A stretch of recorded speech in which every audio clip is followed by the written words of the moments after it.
I was thinking, hi, everybody. Dr. Holly MacKenna from Dara Wellness, here for Big Easiest Ways to Wellness. And I'm super excited today because I have an amazing woman.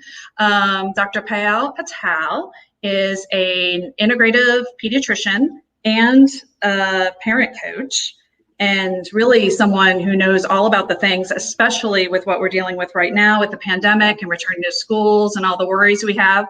So I really wanted to bring her on so we can talk about it. And why don't we start with Dr. Patel telling us a little bit about yourself and how you got into what you do. Sure. Well, I'm super excited about being here. Thank you so much for having me. Well, part of my intro should include I'm a mom to two very active, crazy boys who love me and who love to be with me all the time. So this has been very fun. They're 6 and 8. So how did I get started in all this? It's interesting. I never imagined myself doing anything outside the box. I'm a very checklisty kind of girl. Mm-hmm. You know, first generation in this country. My dad worked at McDonald's. My parents own a small business. Like, that's just how it was. And so it's like the options were doctor, engineer, or like finance, which maybe a lot of people understand that concept. And I was like, oh, I want to be a baby doctor. So like, I was very much on track of doing everything. I started my first job 60 hours a week. I was on the East Coast. Currently, I live in Los Angeles, which is where I grew up. And after I had my first child, I suddenly felt this like overwhelm and anxiety, which maybe I did have an underlying like anxiety before, but it was so pronounced. And you know how it happens, like after hormones or all that stuff. So I actually decided to stay home for a short amount of time. This is what my idea was. And that short amount of time turned into almost 4 years. And I had another little boy in the meantime.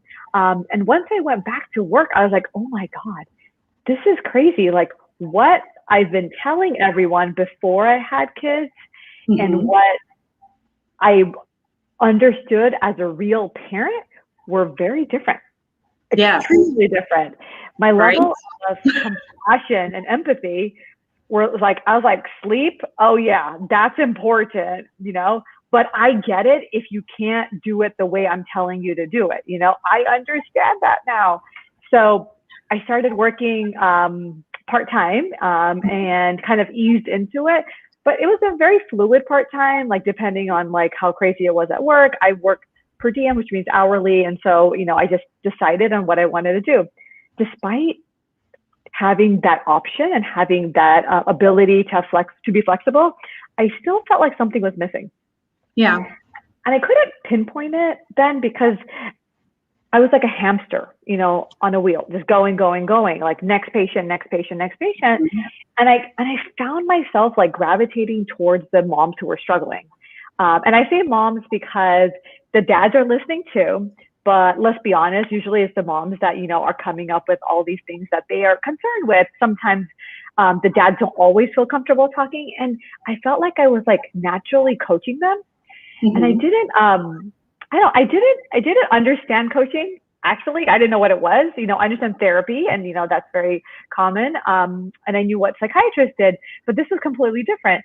And so one of my friends, she was getting certified in life coach school, and she said, can I practice on you? And I was like, yes, please, free. I know, right? Free, yes.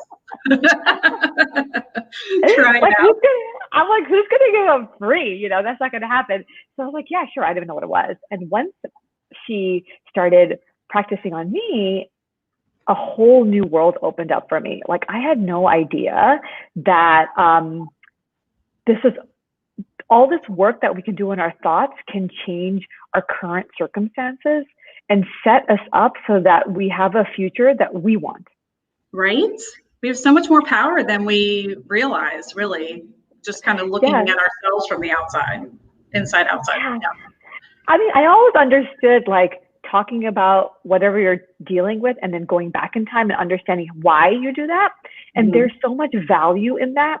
But once you understand that, and I've done a lot of self work and personal development, so I understood that, but I didn't know how to change my current thoughts to help me in this moment. So this is where, the coaching came into place. And I was like, what better place and whom should I serve? Of course, the people that need me the most, the moms, the parents. Right. And I needed this. Like, I wish I had this when my kids were younger. But this is not only for when your kids are younger. Like, you can have like college age kids, teenagers, and this is so helpful because the level of thought work that's needed is so crucial throughout your relationship with them. Right. So, I mean, it's a new role that we have when we take on that mom role. And it's one that doesn't necessarily come with an instruction manual, right? I mean, there's so many secrets about being a mother. I mean, even becoming a mother, like a lot of that is not talked about. And then that immediate time after, like you said, like it's a lot of us experience anxiety, some depression, the traditional baby blues, but really it can go beyond that. And if you're not sure where to turn, you can feel really alone. And that kind of aloneness feeling can continue into whatever age your child is. So having someone like yourself who's done that, kind of been there, done that, but now maybe has more of an instruction manual, that's golden for sure. 100%. I think a lot of it has to do with we set ourselves up to fail because we have this idealistic view of what a mom should do, what a child, how a child should behave. They should be sleeping through the night. They should be breastfeeding. They should be getting straight A's or getting into Harvard. Like, there's so many shoulds that we create that don't have to be there, but because of the baggage we carry into our lives and also what we consume through social media, friends, colleagues, like family. Yeah, family is like a lot of pressure too. That this expectation is what destroys our, I want to say, peace in a way, and our joy. Yes, absolutely. It's interesting you mentioned family, but family in so many ways can be really support us in such a way that can really be life-saving. You see that a lot right now with the pandemic, folks talking about, when they couldn't see grandma and grandma was a main support person or family being so far away. But then also the reverse is true. Sometimes, a well-intentioned family member can actually add to our anxiety or our self-doubt. 100%. Right? About any of the things, like if we make the choice to breastfeed and our moms maybe didn't make that choice, or our mother-in-laws or whomever, and they, start saying things about, why don't you just feed that baby or whatever things, or, the reverse, or, when it comes to this pandemic, it's almost like moms are back to being pregnant again when everyone had an opinion over your body and what you were doing with it. Now everyone seems to have an opinion over what you're doing with your kid and the choices you make. And, we're already, as moms, maybe having some doubts ourselves about what to do. Dads too, absolutely. And so navigating that gets really, difficult, anxiety provoking, all the things. Yep. So any thoughts on, I think there's probably a lot of parents watching now who are unsure about choices they've made, or maybe still haven't made an absolute choice. Like maybe they've decided not to decide. And what do we tell them when it comes to this pandemic and figuring out what to do? Well, first and foremost, I just want to say that we have no one else to look to for an example of how we should be dealing with this situation right now. Right. I don't know about you, but like for me, so I grew up in Los Angeles. I don't remember a time when there was an extensive amount of days that we didn't go to school. That's true. Other than the summer. Right. Yeah. And maybe, okay, so we have earthquakes, so we have things like that, but that's maybe a day, or two. I don't even remember 2 days, or the riots that we've had. Like, so many different things happened, but it was like short. So we have to have self-compassion. Like, there is no right answer. Like, our parents don't even know, because they're like, I don't know, you went to school every day. Like, that wasn't even like a situation. It wasn't even a question, right? And so now we're being asked these questions that are really, and I know this word is overused, but unprecedented. You know, like, what is the right answer? And the truth is, and I've been talking a lot about this with my clients, and just with a lot of friends and colleagues, that there is no right answer. You know, whatever you decide is the right answer, because your situation in your home is so unique that no two people or two families are the same. Like, you may have a child who is asthmatic or immunocompromised, which means, like, you know, taking some kind of medication for the immunity. You may have a child who has mental health issues, and maybe isolation is making the anxiety worse or the depression worse. Or maybe, to be honest, like, I know a lot of people who are essential workers. Right. And they can't like, okay, I can't go work in the ICUs because, you know, I got to homeschool. Like, it's kind of hard. And what I'm noticing more than ever is there's a lot of imbalance in the people, I think, or like in the household, who's making more of the sacrifices too. Right. You know, yeah. And I've noticed that conversation a lot, because what we're taught is work. You're going to get to a certain point. Like, you can balance it, get a nanny, get a babysitter, go to school, like whatever you have to do. But right now, so many parents are asking themselves, should I take a year off? Should I hire an au pair? A lot of people cannot afford this, you know, and I'm talking about like the top percentage, but so many people are like, if I don't go to work, we have no food. Right. Like, that's the choice. No. Yeah. So, either I can pay for my kids' medicine that they need, or we can all stay home and hope for the best, you know, and being in those circumstances, you know, people forget that not everyone lives the exact same way. Like you're saying, everyone's an individual. You know, we talk about kids with immune deficiency. There's also kids who don't get a lunch if they don't go to school.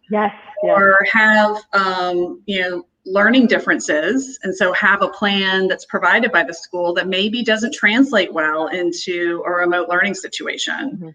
A lot of the virtual learning is very parent or caregiver dependent, and maybe that parent or caregiver's first language isn't English. So what are they supposed to do? Like, their kids are going to fall behind because they have a different home situation. Or foster kids, for that matter. Maybe those, you know, foster parents aren't able to provide the level of one-on-one that a child would need if they're doing a remote learning situation. So it's really, you know, it's this pandemic gives a lot of lessons, but I think one of the main ones is that you need to make choices for yourself and then be comfortable with your choices and 100%. Realize there's a lot of unknown. Right. And we need to also learn to navigate unknown with as much comfort as we can, knowing what we can control, which is, you know, our guys, ourselves, our little family pod, whatever that may be. Yeah, it's our thoughts too, because in coaching, and this is coming up a lot right now, is with the information you have, you're choosing in this moment to make the best decision possible for you and your family. Once you make this decision, own it, take it, move forward. Because there is imperfection in every choice, and there is perfection in every choice. Life is 50-50. It's always 50-50. And so once, like, I felt like for us, like our decision was made for us. And so there were some other options, but I live in California. We're all virtual right now. We go to public school. There are some private schools that are getting packed with applicants because parents want the kids to go to school. So I had a choice there, but it was a little bit easier for me because I was like, this is what we're going to do. We go to public school. This is how we're going to roll. Luckily, I had the flexibility to decide I wanted to work from home and coach and still have an income, and then go to clinic here and there to mix it up. But that's my choice. And I've decided on that. Is it perfect? Probably not, but it's okay, because we're imperfect people raising imperfect children in this imperfect world. Super easy. Yeah, and I think the owning of the choice is super important. I see a lot of wonderful parents who are friends of mine or folks that I am seeing in my clinic or what have you, who make a choice, but you can hear the self-talk and it's coming out of their mouths of the doubt. And you have to remember what you're saying to the person across from you. Your brain is hearing it yourself. So saying all the justifications for the choice that you made with the anxiety behind it, you're just reinforcing that anxiety in your brain because your brain hears it. You know, when we talk about neuroplasticity, a lot of the practices with neuroplasticity is self-talk. And you know, therapists know this well because this is what they've been doing. This is their jam, is refocusing people's self-talk. And I know as part of coaching, that's something you do as well, is hearing how people phrase things and gently pointing it out. Yeah. You know, I'm hearing a lot of doubt coming out of your mouth, and I'm hearing you questioning yourself and your decisions. And I know that you are a smart, a family-centered adult making the best choice you can. And like you said, owning that choice and being confident in it, not just for the person across from you, but also for yourself, also for your kids, because, you know, they've got those Dumbo-sized ears hearing everything we say and how we say everything. As much as we think they don't hear it, they're not always just watching YouTube or whatever they're doing. Oh, my boys are always like, one ear is always out. Like, even if you know that they're like watching their favorite geeky boy show, I'm like they'll say random things and I'm like, where did you learn that word? Like, how do you know, certain things? And it's because they're always listening. So you're right. You have to feel at peace with what you decide. And I think this is where integrative medicine comes into place. The mindfulness, a lot of stuff I do, I bring up a lot of the mindful teachings. Like, even when I do my group sessions, like, we start with mindful breathing exercises, visualizations, whatever we need to do to center ourselves. If we don't center ourselves, there's going to be chaos all over. And so this kind of, I think, is a big teaching for us, that in this time of uncertainty where we're like home with the kids or we're not home and we're figuring things out, we have to find time for ourselves. Yes. Even if it's like, if no one's saying like, oh, go to the spa for the day, obviously probably not even open, but like 5-10 minutes. Today, I have to say, I'm very happy and proud that I was able to do my meditation, my thought work, and wake up at a time when I had some quiet before my kids woke up. Maybe the whole process was like, 20, 30 minutes for myself, but I feel like $1 million now. And the days I don't do that, it really does. And I've had teachers and parents alike reach out to me about ideas for the children, because as we've said, they pick up on things from the grownups. They also pick up on things from maybe tidbits they hear from friends, or when we have the news on and aren't aware they're in the room, or what have you. And then their brains interpret it in all kinds of ways that aren't necessarily what the truth is. So I've had folks reach out to me about managing where the children are at with their anxiety or potential depression, potential trauma, what have you. That mindfulness that we're talking about is also a great tool for the kids. So something I've encouraged parents to do, and teachers, is to look at things like the various apps that have mindfulness exercise for kids. On YouTube, there's actually a number of channels just for mindfulness that are made for children. And there's a number of various articles and experts putting out different exercises you can do with children. What I love about parents and teachers looking at this is not only that they're doing it for the kids, but multitask, do it with them. Like, if you don't feel like you have time for mindfulness, the 5 to 20 minutes, as we've said, put it in your kid's schedule. If you're homeschooling, make that one of your subjects that you're covering and do it together. If your child is one that doesn't want to sit and do a breathing exercise, look into things like Tai Chi or yoga. They're also offered, right? You can look at them online. Folks do them via Zoom if you're really wanting to physically distance. And why not do it together? Like, this is a way that the family can be together and maybe get more centered into what's happening to you in the moment versus, we use a lot of our creativity thinking about the future when we're anxious, and it's a lot of energy that we could be spending on other things. Yeah, you're right. one of the things I actually was thinking about when you were saying do those activities with the kids, I've been working a lot on this, and I've been encouraging a lot of my clients, and I'm friends with a lot of the moms at school, and we talk about this. And I said, guys, I understand. Like, my boys don't want to sit still and do their, like, meditation. No, they're not going to want to do it. And so a lot of the stuff I teach is mindful movement. Yes. So Big yoga fan. is good, and it was good in my house, but recently they haven't been interested in that. So we do other activities. One of my favorites that actually only came up during the pandemic is we have a garden, and my 6-year-old is obsessed, beyond obsessed. I love it. And it's been so good for me too, because I know we find ourselves on our phone a lot, and I definitely do, especially because my work is also on the phone, so that there's a lot of gray area when I really need to be on, and then when I choose to be on. And so doing something where both your hands are tied up in a way, it really puts you in that moment. And so gardening has been really good for us. Exercising together, like going out in nature. When they're riding their bikes, I run or I walk. I don't like run that much. But the most favorite activity is we do like dance parties. I love a good dance party. But you get into the zone, right? Like, and this is something that's very interesting, is it's very tantric in a way, right? Like, if you put on some kind of music and you're doing that, like, your mind is not thinking about what's going on at school, the laundry, the dishes, like the anxiety. You're just moving, plus great exercise. Plus, what a fun activity with your kids. We actually made a TikTok with like a 90s pop song. I love to dance, and so my boys, like, they also love to dance, and I'm like, you guys are born with rhythm. Okay, let's do it. And I put on 90s music. They don't know, and it's great for me because I can play my stuff, and we can do something.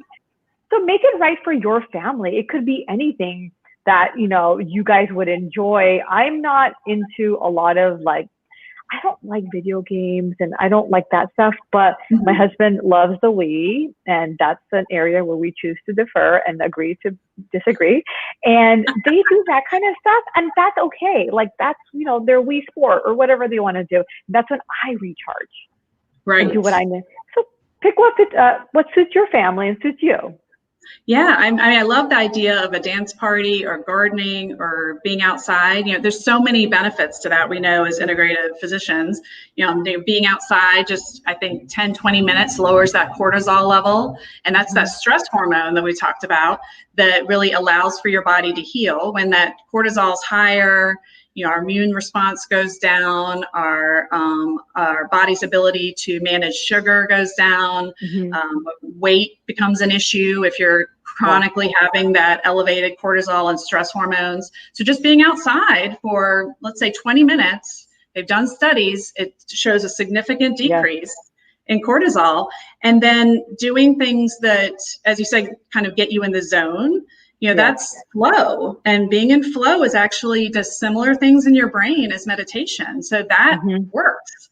If sitting like Buddha on the mountaintop is not your jam, that's okay. If riding the bikes is something that's helpful for you, gardening, dance parties, yes. Those are things that all create flow in your brain, and that allows your brain to get into that relaxed alertness. And again, when we look at people's blood, when they're in a state of flow, you see metabolites and things that are showing that the brain is healing. And that's what we need right now in this chronic stress state of the pandemic and the chronic stress of just being an adult and being a parent. Yes. It's so true. I think now we are able to recognize the importance of having these aspects of relaxation in your life, in your daily routine, because I don't know about you guys, but I kind of felt like my garage was like a revolving door, like we only came home to sleep and eat dinner, and then on the weekends, but even then it was like this activity, that activity, this social event, this birthday party. Now it's like, sorry, you're not going to really come for this stuff. You didn't feel obligated, even as an adult. Like, you felt obligated to be like, about it. girls' night and, all these things, date night. It's like, well, you don't have to do a lot. And I think this has been a great time for all of us to think about paring down what is the needs versus the wants, and really like paring down our thoughts.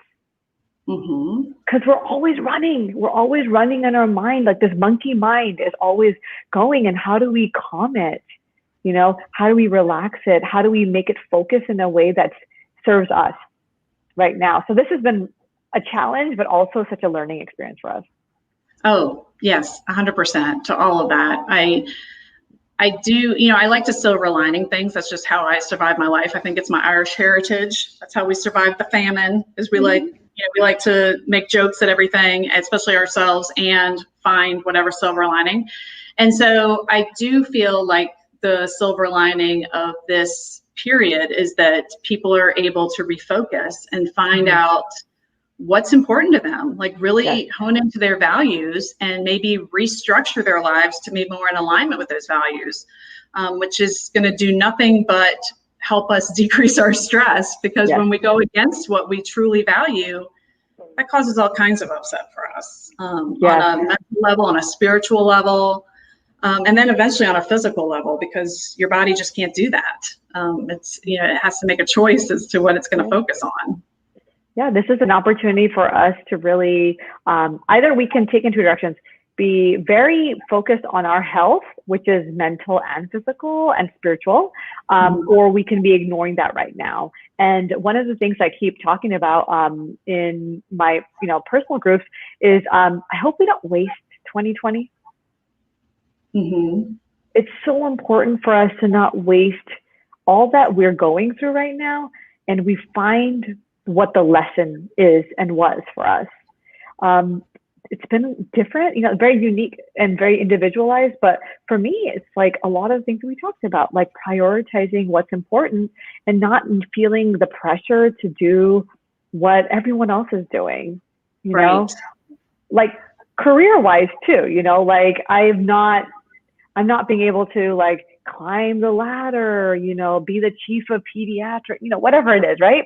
Like I chose to be home with my kids initially, and then they decided that clinic was closed, and I've been home. So guess what? I've been following my passions, and finally, after so many years of thinking about it, I'm full into this beautiful world of coaching parents and moms, and I couldn't be happier. I'm so happy about it.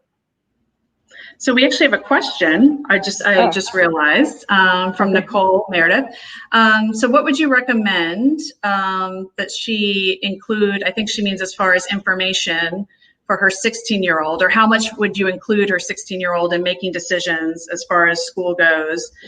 Because he's so near adulthood, but and it's his journey as well, but she doesn't want to overwhelm him. I mean, I think that's a big thing for parents. You want to be respectful of your child at whatever developmental level they happen to be at, and their desires, while keeping them safe, while maybe not overwhelming them and causing anxiety. That's a lot to navigate, right? Yeah, I think the key word that comes up to me is balance. You have to see, of course, it has to be age appropriate. I'm not going to let my second grader decide what he gets to do. But when they're 16 and when they're in high school, they're pretty much on autopilot in a lot of ways. Allowing for them to be responsible for their schedule, their routine is important. However, they're still children in a way.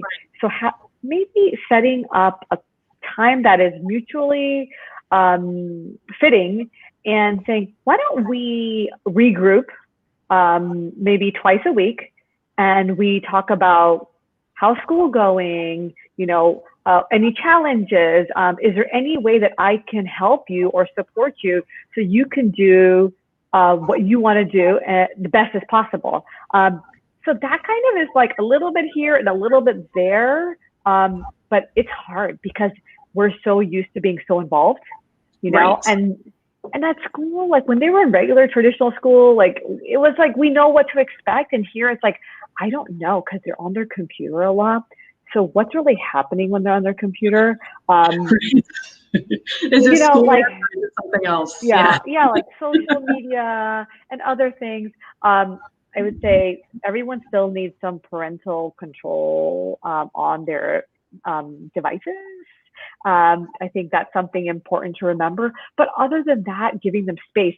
But when you do that and they're on their computers a lot, my one recommendation is to have some active time together as a family that's fitting for your teen. You know, like some teens, like they're like, I don't want to do this. I'm like, oh, I'm going to go for a run. But make sure that you guys have that time, and then family meal time, at least one meal, is the best time to talk about this stuff. Yeah, and that's something a lot of us, my family included, have gotten away from. With myself and my husband both working, and my husband's job requires a lot of travel before the pandemic. It was odd for us to all be together to eat. So having this experience where, you know, you've been in more of a pod and had a lot of time together, I think that's a great idea, whether it be around a meal or, as you said, especially with older kids, a scheduled time, a time that you know is coming. When we talk about having difficult conversations with people, and you know, talking about the pandemic is difficult because it's stress-inducing for all involved. It is important to have a time that you have all decided upon, have a space that feels safe. So maybe it's walking, because as we've said, you'll be in more of a state of flow and more naturally conversational, or a certain area of the house, like not your office or not where they do school, somewhere that's more fun and open to the energy of interacting. And then allowing both or all parties to kind of build themselves up to that space. So if you know, like your kid is going to be more conversational on a Saturday morning than they may be, you know, Friday evening after they've had a full week of school, or after they've had a full week, especially on the computer where they've, you know, kind of had it all coming at them, then maybe have that as a scheduled family time. And those conversations, especially with older kids, will probably naturally happen, especially with some open-ended questions. Younger kids, it's harder, but a lot of the ways they process any kind of stressor or feelings is through play. So allowing yourself to sit down and play with your kid and seeing where the play goes, hey, that's golden. That's going to tell you a lot of things. If you see they're putting masks on their teddy bears, maybe ask them how the teddy bear feels about his mask. You know, and that's just as part of the play. That doesn't have to be, you know, this big conversation with your 6-year-old. It can just be part of what they're doing. And if they're saying, oh no, you need to leave it on because of X, Y, and Z, make sure X, Y, and Z is correct. And that they are getting the right information and they're not too scared about things that maybe may or may not be true.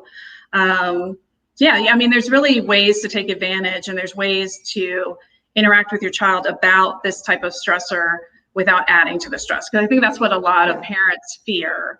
And I see that a lot in psychiatry. Like, people are afraid to ask somebody, are you suicidal? Are you depressed? Are you anxious? Because they think saying it puts the idea in someone's head.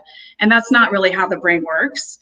Sometimes saying it allows someone to express what they're feeling in a safe way that otherwise wouldn't happen. So it's okay to have those conversations, as long as you just keep in mind where your child's at developmentally and keep it on their level.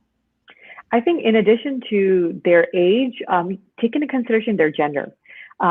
So boys and girls, they need a very different type of interaction for them to feel comfortable to open up. I'm a boy mom, but I know how girls work too. So boys work best when there is parallel play.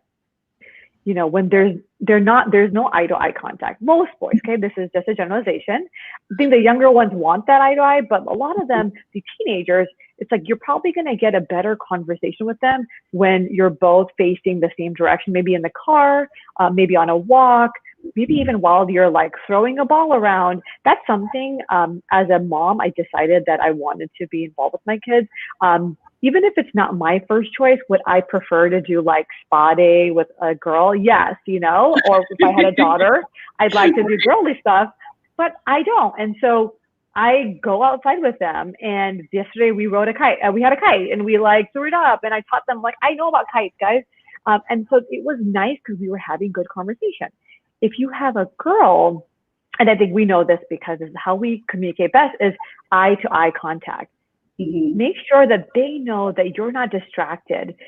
Put away your phone, put away both of you guys, you know, and, you know, maybe like over like a dessert, or maybe, you know, like just a meal, whatever, you know, whatever you're doing, but look at them in the eyes and speak to them. As women, as girls, we want to know that you have, like, I have your full attention. Yes. You know? And that's not scary for us. We like that. You know, that's something that we want. But if you did the same thing to a boy, he would freak out because he's like a teenage boy in particular, because right. it's like my 3-year-old actually grabs my face to make sure I'm looking at him. Yeah, because the little kids, they like that. The little kids are like, I know my son. He's the little one. He's 6, and he's always like, "Mommy, can you put your phone at Mom?" And I'm like, okay. I know, it's always when this is around. Yeah. Yeah, it's right here. But you know what? But when you're doing the games and you were talking about that, I've tried to leave my phone elsewhere. Nothing is going to happen in that time, but I have this like, oh, I'm going to miss, what are you missing out on? So my older one taught me how to play chess. I don't know how to play. Never learned. I mean, we were playing ridiculous. It was just so that we could finish. But like, it was nice because he knew my phone was elsewhere. And I was looking at him, but I know as he gets older, he's going to be like, let's shoot some hoops. And I'm like, sure, because I'll try. You know, I'm going to be a lot smaller than them, and they're going to be like tall, big boys, but I'm going to try. I'm going to try my best to be out there instead of saying, that's not something I do. Just like dads, don't say, that's not something I do. When your daughters want to do something like play, little girls play dress up, sit there, let them put makeup on you, you know, like, that's okay. Just get out of your comfort zone. To my dear I mean, I feel like most dads figure it out. Like, it really softens them up. I keep saying, like, my husband needed to have a girl because they're always wrestling and roughhousing. That is one place I don't participate because I get injured, you know, so I don't want to do that. But, you know, that's okay. But the rest of it, I'm like, I'm involved. I do what I want to do. So just find what your child would appreciate and how they would open up best. Yeah, absolutely. And just meeting them where they're at. I think that's going to be super important. And when you do put the phone away and you are allowing yourself to be present, that's a whole different way that you can get into that state of flow yourself, go back to your own childhood of playing whatever game or whatever dress up activity or what have you. I mean, it can be super fun doing that. Yes. Acting like I'm 8 too. Yeah. It is fun. Yeah, I love when we do the dance because I love to dance, but I don't, like, for me, it's like, oh, when we go to a party or we're at a wedding or, you know, like something like that. Like, at this age, we're not really going to nightclubs, right? So this is kind of the only time. And so now with my kids, I just let loose. And I'm like, you got moves, like, do what you want. Don't feel conscious of what anyone else is doing. This is your time, because it builds your confidence too. Right? Like, whatever they're doing. So, yeah. Okay. Yay. So, Dr. Patel, tell us how folks can find you. Okay. I have a website, mdthemindfuldoctor.com. Yep, that's it. And yes, you did. And my email is on there. I have a Facebook group which is also MD the Mindful Doctor Parent and Life Coaching. And I have Instagram, which is also MD the Mindful Doctor. So if you have any questions, please, I would love to hear from everyone. I'm actually starting my new parent coaching group next week, where I'm launching my parent coaching course. And it's going to be a very small knit group, and I'm super excited about it because it's the perfect time when all of us are feeling these feelings, and school is the way it is and home is the way it is. So yeah, come and join me, share. I'd love to hear from all of you. Oh, absolutely. And I feel like you're a blessing. And I mean, I've always thought you're a blessing, but especially in times like these, and having a group is going to be phenomenal, because I think a lot of this is a matter of realizing you're not alone in those feelings as parents, as teachers, even as our kids, realizing that having anxiety, having those worries, that's okay. That's where we're at right now. And then engaging in the activities like we've talked about to try to help yourself be more present in the moment. And then if it gets to be too much, just reaching out for help. It's okay to reach out for help right now. We've been in this chronic stress state that causes changes in our brain. And sometimes those changes are things we can't move around without some help, and that's okay. So if it's with your child, like reaching out to the school for the counselor, teachers reaching out to each other, reaching out for resources, and then parents reaching out to a coach like yourself for other resources. If folks are looking here in New Orleans for some guidance, that's my website. And we'll have this episode there as well as past episodes. You can find some examples of some mindfulness activities we've talked about. And really, I appreciate your time and everyone's time. Thank you so much. And I'm excited to see where your path takes you with the coaching and with this course. I see myself sending many people your way in a good way. Thank you. Yeah. This was so much fun. Thank you so much. I love connecting with people who want to improve themselves and their families, and this is just the perfect time to do it. Oh, absolutely. Yeah. Again, looking at that silver lining, finding the time that you have at home and using it to see how you can feel better and be on the journey that's in alignment with your values. Do it. Just jump in, do it, and get some help if you feel like you're not quite there. Absolutely. Yes. All right. Thanks so much.